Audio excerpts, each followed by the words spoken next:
Hello student, आज हम आपको बताने वाले हैं अंशाल्व से हिंदी की जो अंशाल्व का जो बुक बना है।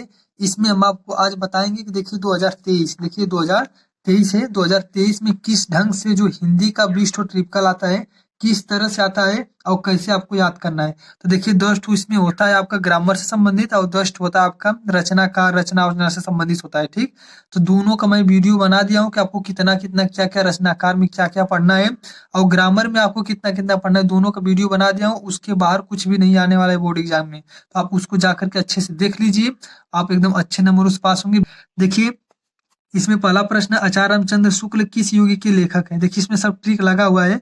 आचार्य रामचंद्र शुक्ल जी किस युग के लेखक है? शुक्ल युग के लेखक है। ठीक, ये मैं वीडियो में आपको बताया हूँ, आप अच्छे से जाकर के देख लीजिए। गबन किस विधा की किस गबन की विधा है? गबन की विधा है क्या है भाई? तो उपन्यास है। गबन की विधा क्या है? उपन्यास है। देखिए इस तरह से आज मैं आपको कम से कम 80 या 100 प्रश्न कराऊंगा। 80 या 100 प्रश्न। अगर समझ में आ रहा है तो ठीक, अगर नहीं समझ में आ रहा है तो आप जाकर के पीछे का 2 वीडियो अच्छे से देख लीजिए और उसको याद कर लीजिए। एकदम पूरा हिंदी में एकदम अच्छे नंबर जरूर आपके आएंगे। ठीक, चलिए आगे हम बढ़ रहे हैं। देखिए कंकाल के लेखक है जयशंकर प्रसाद। कलम का सिपाही की कृति है अमृत राय की। अमृत राय की। शुक्ल युग की समय अवधि है 1919-1938। साकेत रचना है। साकेत रचना किसका? मैथिली शरण गुप्त। महादेवी वर्मा कवित्री है छायावादी युग की। देखिए आगे, गंगा लहरी रचना है पद्माकर की। गंगा लहरी किसकी रचना है? पद्माकर की। आधुनिक काल की समय सीमा है कब से? 1843 से अब तक। एक बार मैं फिर से आपसे मैं बता देना चाहता हूँ कि देखिए ग्रामर का और किस रचनाकार का कितना रचना क्या याद करना है, उन दोनों का मैं वीडियो 2 बनाया हूँ। दोनों अगर आप देख लेते हैं तो सब कुछ एकदम उसी के अंदर से आने वाला। आप उसको जा करके देख लीजिए, अच्छे से समझ लीजिए, या फिर मैं दोनों का मैं जो लिंक है इस वीडियो के डिस्क्रिप्शन में मैं दे दूंगा, तो उसको देख लीजिएगा। देखिए आगे प्रश्न, देखिए महादेवी वर्मा की रचना नहीं है। तो देखिए निहार सांदे गीत दीप शिखा ये रचना है उनकी। देखिए पूछ रहा है रचना नहीं है किस, कौन है? युगांत, ये रचना नहीं उनकी। हास्य रस का स्थायी भाव हास होता है। सब एकदम अच्छे से मैं बताया हूँ, जाकर के देख लीजिए। पीपर पास सरिस मंडोला में उपयुक्त अलंकार है उपमा अलंकार है। सोठा छंद में चरण होते हैं, 4 चरण होते हैं। कितने? 4 चरण होते हैं। देखिए पहले और तीसरे चरण में 11-11 मात्रा होती है और दूसरे और चौथे चरण में 13-13 होता है। सब मैं आपको बताया हूँ, जाकर के वीडियो में देख लीजिए, बार बार बता रहा हूँ। उपदेश शब्द में प्रयुक्त उपसर्ग है। सब मैं बताया हूँ। देखिए उप उपसर्ग है। क्या है? उप। प्रत्यय के भेद है। प्रत्यय देखिए, प्रत्यय 2 प्रकार का होता है। कब प्रकार का? प्रत्यय के कितने भेद है? 2 भेद है। हानि लाभ में समास है, द्वंद्व समास है। आगे देखिए मछली का पर्यायवाची है मीन। यद्यपि में कौन सी संधि? यट संधि है। सब संधि समास सब कुछ एकदम अच्छे ढंग से मैं बता दिया हूँ, एकदम पूरा एकदम आसानी से आप सीख लेंगे। आगे देखिए मधु शब्द का द्वितीय विभक्ति बहुवचन रूप है। तो मधु शब्द का द्वितीय विभक्ति बहुवचन का रूप देखिए मधुनी है। क्या है? मधुनी है। देखिए आगे पठेताम धातु का वचन एवं पुरुष है। तो देखिए प्रथम पुरुष है द्विवचन का। तो ये सभी मैं देखिए लकार और वचन के बारे में बताया हूँ, आप जाकर के अच्छे से वीडियो को देख लीजिए। अब देखिए आगे, देखिए अगला अब आ गया। ठीक, अगला सेट आ गया आपका 20-20 तो हमेशा आएगा इसी तरह। चिंतामणि के रचयिता है कौन? आचार्य रामचंद्र शुक्ल। पंच परमेश्वर कहानी के लेखक है प्रेमचंद। जयशंकर प्रसाद का नाटक नहीं है। ये देखिए ये सब नाटक उनका है, लेकिन पूछ रहा नाटक नहीं है। लहरों के राजहंस शेखर एक जीवनी उपन्यास के लेखक हैं। तो अज्ञेय जी हैं। कौन? अज्ञेय जी। अपनी खबर आत्मकथा है, किसकी है? तो देखिए पांडेय बेचन शर्मा उग्र की। भूषण किस युग की कवि है? देखिए रीति काल के कवि है। आगे प्रश्न 7 है, देखिए ललित ललाम रचना है किसका? मतीराम की। आगे देखिए यशोदा रचना है किसकी? मैथिली शरण गुप्त जी का। आंगन के पार द्वार रचना है अज्ञेय जी का। देखिए मैं थोड़ा आपको जल्दी जल्दी बता रहा हूँ, आप एकदम आराम से इसको 2 बार 3 बार देख लीजिए, एकदम याद कर लीजिए। दीप शिखा काव्य संग्रह है महादेवी वर्मा की। करुण रस का स्थायी भाव है शोक।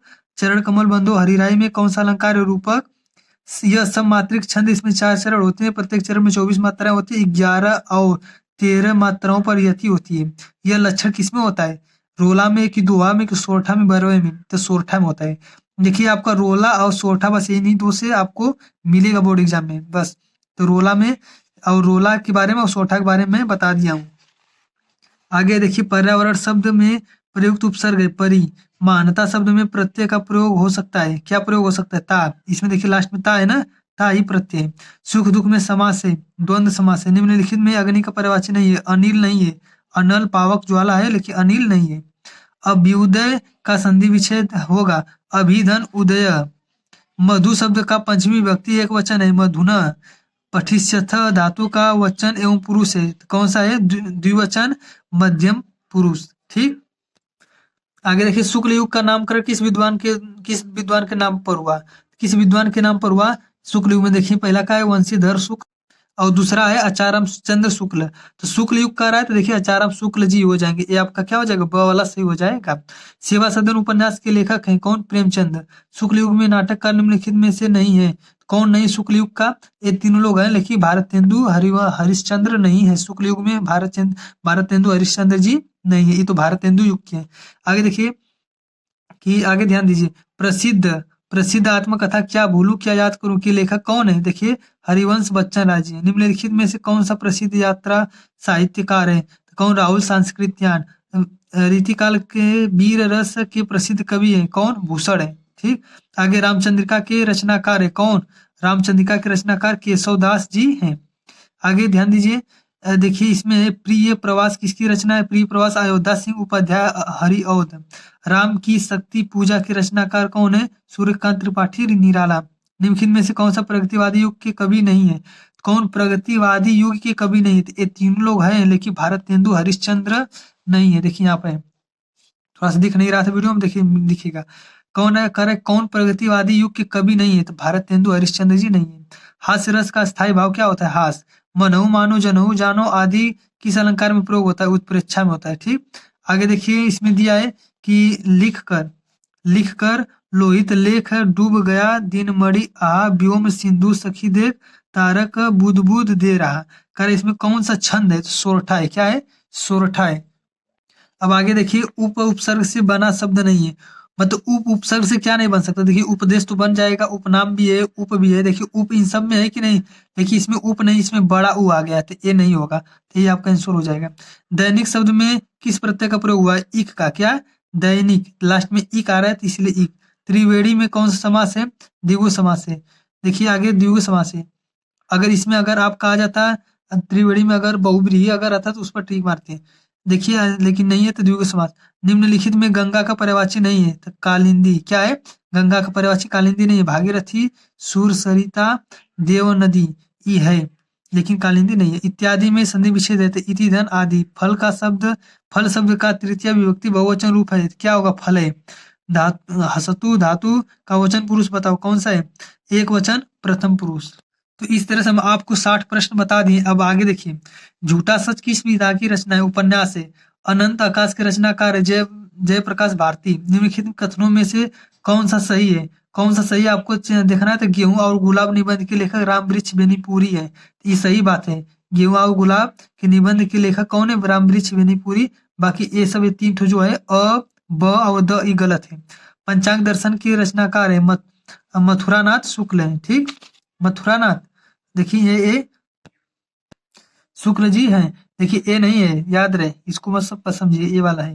देखिए आगे सारंगधर रचनाकार है तो हमीर रासू। छायावादी युग की प्रमुख प्रवृत्तियां कौन सी है? छायावादी युग में कौन सी प्रवृत्ति है? श्रृंगार और प्रेम वेदना। छायावादी युग में क्या है? श्रृंगार और प्रेम वेदना से संबंधित होता है, याद कर लीजिए ये वाला भी। निम्नलिखित में से शुक्लोत्तर युग के लेखक कौन है? वासुदेव शरण अग्रवाल है। आगे साकेत किस युग की रचना है? द्विवेदी युग की रचना है, याद कर लीजिए इसको।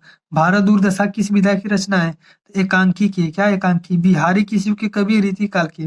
नाना वाहन नाना वेशा बिहसे शिव समाज निज देखा को सुख हीन विपुल मख काहू बिन पद कर कोऊ बहु बाऊ। कर उपयुक्त में कौन सा रस है? इसमें देखिए हास्य रस है। क्या है? हास्य रस। देखिए यहाँ पर निज देखा, देखने से संबंधित है ना, देखने में मतलब देखिए इसमें हंसी वाला जैसे कोई चीज है तो इसमें, तो इसीलिए इसमें हास्य रस हो जाएगा। देखिए इसमें निज बाहु है, इसमें देखिए मुख से संबंधित बात दिया है तो मुख हीन विपुल मुख काहू बिन पद कर को बहु बाहु। तो इसमें हंसने से संबंधित देखिए वेशा दिया है। वेशा का मतलब जो वेशभूषा होता है, तो वेशभूषा के किसी को देख करके तुम अगर हंस रहे हो, हंसी आ रही, तो कौन सा रस हो जाएगा? आपका हास्य रस हो जाएगा। आगे देखिए प्रश्न नंबर 12, यही कहीं पर बिखर गई है वह भाग्य विजय माला से उपयुक्त में कौन सा अलंकार? उपमा अलंकार है। कौन है? उपमा अलंकार। ये रानी लक्ष्मीबाई के बारे में बताया गया था। देखिए आगे रोला किस प्रकार का छंद है? सममात्रिक है। क्या है? रोला किस प्रकार का छंद है? सममात्रिक है। आगे देखिए, निर्जन शब्द में किस उपसर्ग का प्रयोग किया गया था? नीर। कौन सा उपसर्ग का? नीर। धनुष का पर्यायवाची शब्द है कोदंड। भलाई शब्द का भलाई शब्द में कौन सा प्रत्यय? आई। देखिए, षड दर्शन में कौन सा समास है? द्विगु समास है। क्या है? द्विगु समास, जिसमें देखिए संख्या का बोध होता है। षड मतलब देखिए यहाँ छह संबंधित है। क्या है? छह दर्शन है। क्या है? छह दर्शन है। इसको क्या कहते हैं? षड दर्शन मतलब छह दर्शन। द्विगु समास है आपका, जो संख्या संबंधित हो। छठ है इसीलिए द्विगु। मतीबी शब्द का विभक्ति एवं वचन बताओ, तो कौन सा है? तृतीय विभक्ति बहुवचन है।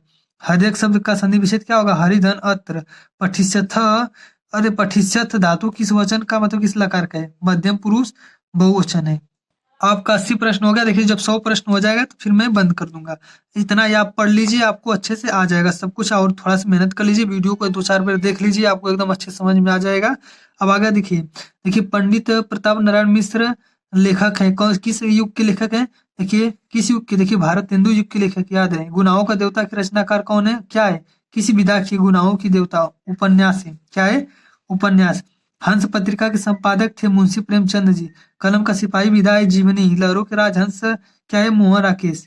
लेखक कौन है लहरों के राजहंस के? मोहन राकेश। आचार्य रामचंद्र शुक्ल एक क्या है? आलोचक है। देखिए, आलोचक हो जाएगा। आकाशदीप के लेखक हैं जयशंकर प्रसाद। मैला आंचल के रचनाकार है फणीश्वर नाथ रेणु।